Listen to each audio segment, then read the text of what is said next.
Hello friends. आज हम लोग पढ़ने वाले हैं ज्योग्राफी का चौथा चैप्टर क्लास 12th का। ठीक है, ये हम लोगों का मानव विकास से संबंधित चैप्टर है। बहुत ही मज़ेदार चैप्टर है। चलिए स्टार्ट करते हैं। सबसे पहले दो शब्द आएगा, विकास और वृद्धि। विकास क्या है और वृद्धि क्या है, जानते हैं आप? ये शब्द आपके लिए नया तो नहीं है। देखिए, विकास शब्द का मतलब होता है गुण में परिवर्तन। किसमें परिवर्तन? गुण में परिवर्तन। तो इसको हम लोग गुणात्मक परिवर्तन के संदर्भ में भी देखते हैं। और वृद्धि शब्द का मतलब होता है मात्रा में परिवर्तन। ध्यान दीजिएगा, हम क्या बोल रहे हैं कि विकास शब्द का तात्पर्य होता है गुण में परिवर्तन, और मात्रा शब्द वृद्धि शब्द का मतलब होता है मात्रा में परिवर्तन। ये देखिए, ये मूल्य से संबंधित होता है। मूल्य का मतलब यहाँ पैसा वाला कीमत नहीं, यहाँ नैतिक आचरण से है, मनुष्य की स्थिति के आचरण से है मूल्य का संदर्भ। और ये जो है मात्रा के मूल्य के सापेक्ष नहीं होता, ये मूल्य सापेक्ष होती है।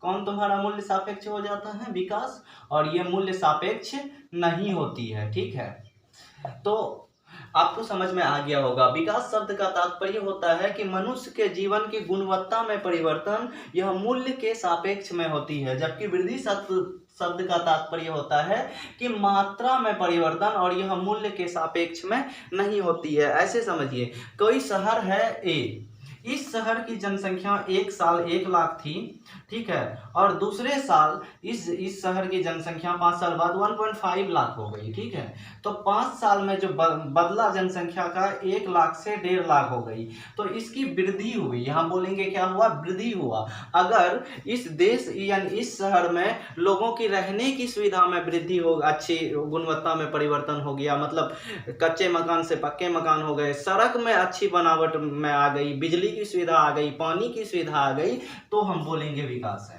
ठीक है, मतलब हम क्या बोल रहे हैं कि अगर सुविधाओं में वृद्धि हो रही है, गुण में वृद्धि हो रही है, तो हम लोग बोलेंगे विकास है। अगर सिर्फ मात्रा में परिवर्तन हो जा रहा है तो वो क्या है? वृद्धि है। समझ में आ गया होगा। अब हम लोगों का नेक्स्ट टॉपिक है मानव विकास का सिद्धांत। चलिए, मानव विकास का सिद्धांत। देखिए, इस सिद्धांत के शुरुआत जो है दो अर्थशास्त्री ने किया। एक है प्रोफेसर अमर्त्य सेन, जो कि बांग्लादेशी है, जो नोबेल पुरस्कार भी इनको मिला है। दूसरा प्रोफेसर है महबूब उल हक, जो पाकिस्तान के प्रोफेसर हैं। पाकिस्तान के, सोचो पाकिस्तान का है तो वो भी अर्थशास्त्र में, तो भी पाकिस्तान डूब गया।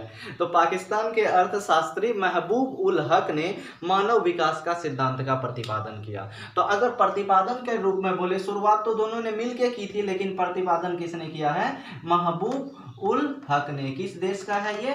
पाकिस्तान के प्रधानमंत्री हैं। इन्होंने ही मानव विकास के सिद्धांत का प्रतिपादन किया है। इसके अनुसार, यानी महबूब उल हक के अनुसार, मानव विकास ऐसे विकास को माना जाता है जो लोगों की विकल्पों में वृद्धि करता है। मतलब मानव विकास का सापेक्ष उन्होंने डायरेक्ट किससे कन्वर्ट कर दिया? जो मानव की विकल्पों में, विकल्प मतलब ऑप्शन में वृद्धि करता है। अगर मानव की विकल्पों में वृद्धि हो रही है तो मानव विकास हो रहा है। विकल्प से क्या तात्पर्य है कि मान लीजिए आप इतने पढ़े लिखे हैं, इतनी अच्छी नॉलेज है आपको कि आप कंप्यूटर पे बैठ के भी कमा सकते हैं। आपको इतनी नॉलेज है कि आप पढ़ा के भी कमा सकते हैं। आपको इतनी नॉलेज है कि आप जो है अपना बिजनेस चला के कमा सकते हैं। तो आपके पास विकल्प है, या तो कंप्यूटर वाला जॉब कर लीजिए, टीचिंग कर लीजिए, या आप अपना बिजनेस कर लीजिए। तो ये अलग अलग विकल्प है आपके पास। अगर लोगों के विकल्प में वृद्धि हो जा रही है ना, तो निश्चित रूप से क्या हो रहा है? मानव विकास हो रहा है, क्योंकि वो अपने मन के अनुसार चुनाव कर पाएगा। मान लीजिए जो ना ही शिक्षित है, ना किसी खास कार्य में कुशल है, तो उसके पास एकमात्र चुनाव होती है कि ऐसे ही कार्य करे जिसमें कुशलता की आवश्यकता ना हो। तो मतलब मानव का विकल्प में वृद्धि हुई? नहीं हुई। तो उसको मजदूरी करना पड़ेगा, सड़क में मिट्टी काटना पड़ेगा, पत्थर तोड़ना पड़ेगा, तो उसके पास विकल्प नहीं बचता है। तो बोलेंगे वो मानव विकसित नहीं है, मानव विकास नहीं हुआ।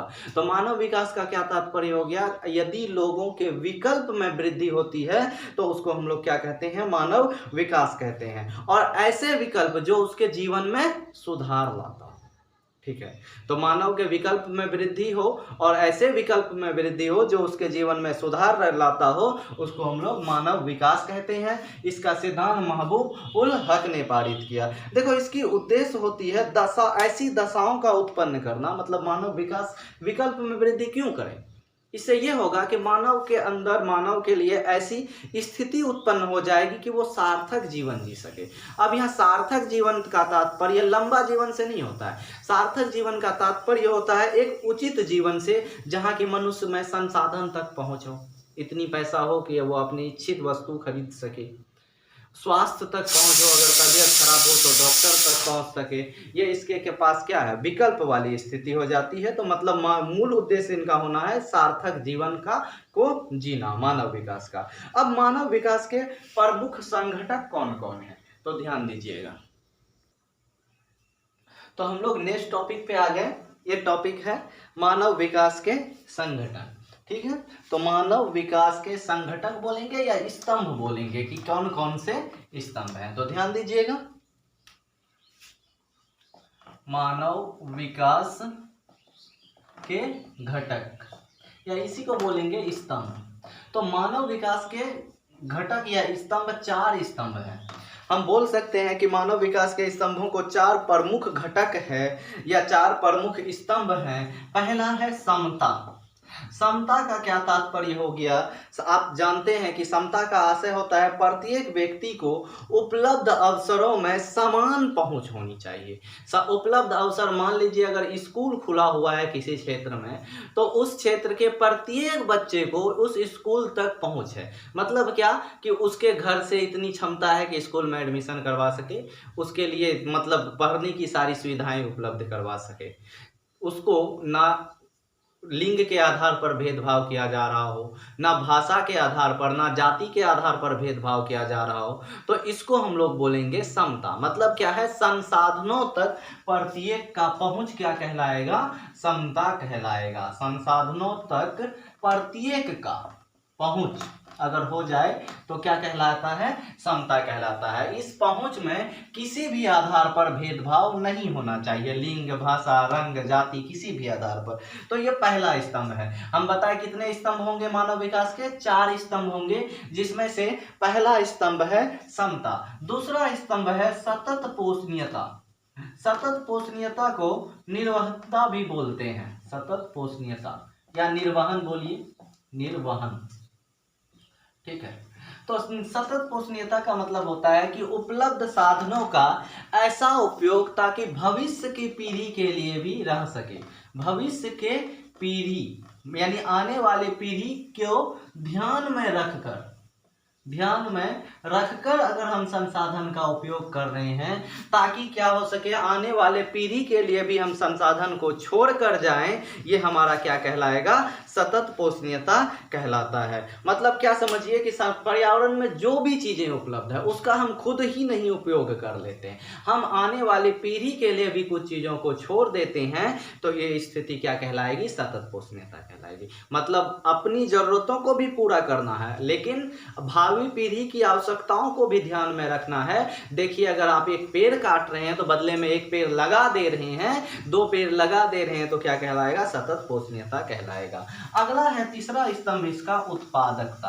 क्या है, उत्पादकता। उत्पादकता का सीधा सा मतलब है मनुष्य के क्षमता में निर्माण, मनुष्य के क्षमता में वृद्धि। मतलब जो मनुष्य मान लीजिए सिर्फ छोटा सा काम कर सकता था, मतलब मान लीजिए वो सिर्फ पत्थर तोड़ सकता था और उससे कुछ नहीं होती थी, लेकिन उन्हें इस तरह ट्रेनिंग दी गई, प्रशिक्षित किया गया कि अब वो उसी पत्थर को मूर्ति में कन्वर्ट कर सकता है, विभिन्न प्रकार के डिजाइन्स बना सकता है, तो उसकी क्षमता में क्या हो गई, वृद्धि हो गई। तो इसका तात्पर्य क्या हुआ, मानव श्रम में उत्पादकता मतलब क्षमताओं का निर्माण हो गया। मनुष्य में क्षमताओं का निर्माण या क्षमताओं में वृद्धि क्या कहलाता है, उत्पादकता कहलाता है, जो मानव विकास के एक स्तंभ है। अगला स्तंभ है आपका उत्पादकता के बाद सशक्तिकरण। ध्यान से देखना, ये बहुत ज्यादा इंपॉर्टेंट क्वेश्चन है, सुनते रहेंगे आप लोग अक्सर कि महिला सशक्तिकरण, बाल सशक्तिकरण। सशक्तिकरण का सीधा तात्पर्य हम समझें, विकल्प चुनने की शक्ति प्राप्त करना। मतलब जैसे अभी बोले कि अगर लोगों के पास ऑप्शन हो, महबूब उल हक क्या कहते हैं, मानव विकास का तात्पर्य है लोगों के पास विकल्प की उपलब्धता हो, इतनी विकल्प हो कि वो किसी भी विकल्प को चुन सके आसानी से, अपनी इच्छा अनुसार, अपनी सुविधा अनुसार। यही है मानव विकास। तो यहाँ अगर क्या है कि यदि विकल्प को चुनने की शक्ति मिल जाए, उसी को क्या कहेंगे, सशक्तिकरण।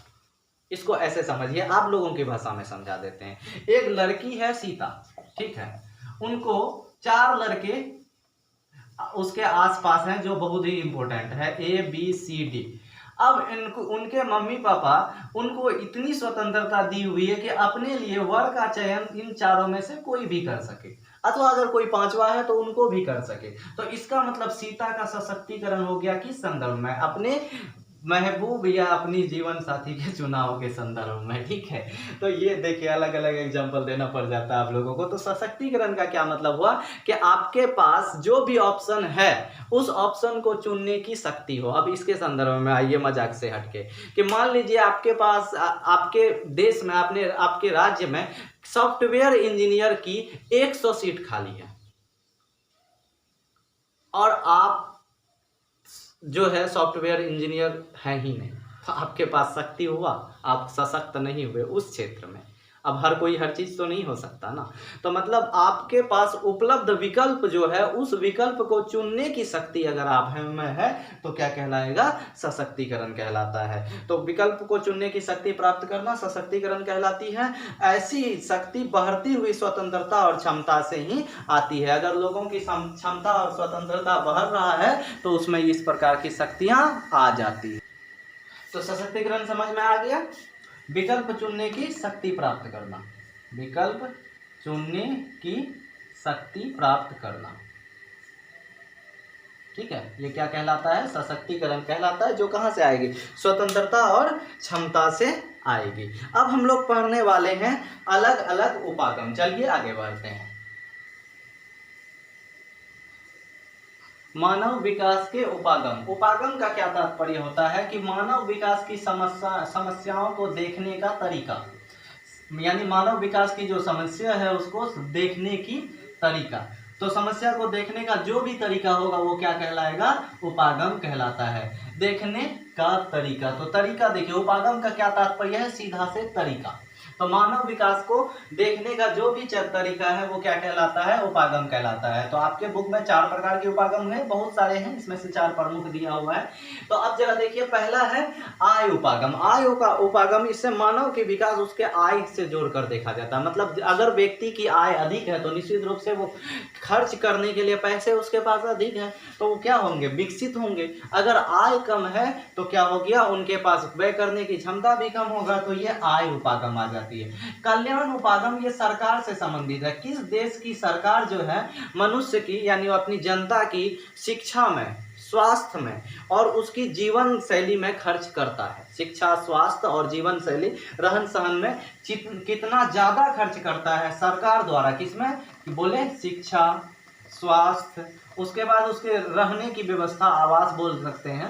तो ये सारी चीज सुविधाओं में सरकार के द्वारा कितना ज्यादा खर्च किया जाता है वो उपागम क्या कहलाता है, कल्याण उपागम कहलाता है। अगला है आधारभूत आवश्यकता।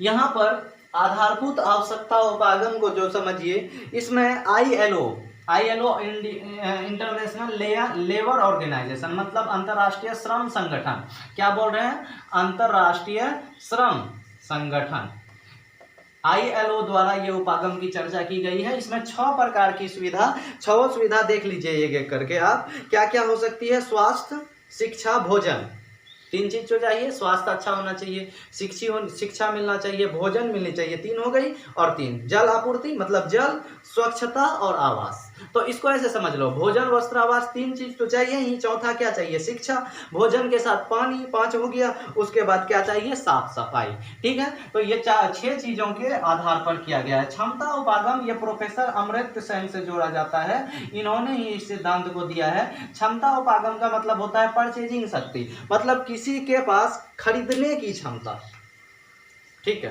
किसके पास कितनी क्षमता है खरीदने की, संसाधन तक तो पहुंचने की जो क्षमता है वो क्या कहलाता है, क्षमता उपागम कहलाता है। अब हम लोग आ गए लास्ट टॉपिक में। लास्ट टॉपिक में है हम लोगों का HDI, ह्यूमन डेवलपमेंट इंडेक्स, मतलब मानव विकास सूचकांक। मतलब क्या हुआ, मानव विकास सूचकांक। ये मानव विकास सूचकांक क्या है इसको समझिए। देखिए मानव विकास सूचकांक है कि मानव के विकास को 3 प्रमुख सूचकांकों पर मापा जाता है। 3 प्रमुख, पहला स्वास्थ्य, दूसरा शिक्षा, तीसरा संसाधनों तक पहुंच। देखिए क्या बोले, संसाधनों तक पहुंच। और तीनों को बराबर वेटेज दी जाती है, मतलब 1/3 इसमें, 1/3 इसमें और इसमें भी 1/3, तीनों को एक बराबर मान दी जाती है। और इनके आधार पर अलग अलग, मतलब शिक्षा, स्वास्थ्य और संसाधनों तक पहुंच के आधार पर अलग अलग देशों की सूची तैयार की जाती है, जिसमें मार्क्स दिया जाता है 0 से 1 तक। जिसका नंबर 0 के नजदीक है, मान लो 0.23 है, जिसका नंबर 0.9 है, मतलब क्या 1 के नजदीक है तो वो विकसित देश है, अगर 0 के नजदीक है तो वो अविकसित देश आ जाएगा। मान लो कि 0.6 है और दूसरा 0.7 है, तो इसकी अपेक्षा ये ज्यादा विकसित है। तो मानव विकास सूचकांक जो है 3 आधार पर लोगों की विकास क्षमता को मापता है। कौन कौन आधार पर? स्वास्थ्य के आधार पर, शिक्षा के आधार पर और संसाधनों के पहुंच के आधार पर। इस तरह से ये चैप्टर खत्म हो गया। मिलते हैं जस्ट जल्दी नेक्स्ट वीडियो में। आप लोग शेयर कीजिए, थोड़ा मेहनत करना पड़ता है, ना शेयर करते हैं ना लाइक करते हैं, थोड़ा सा आप भी प्यार दिखाइए।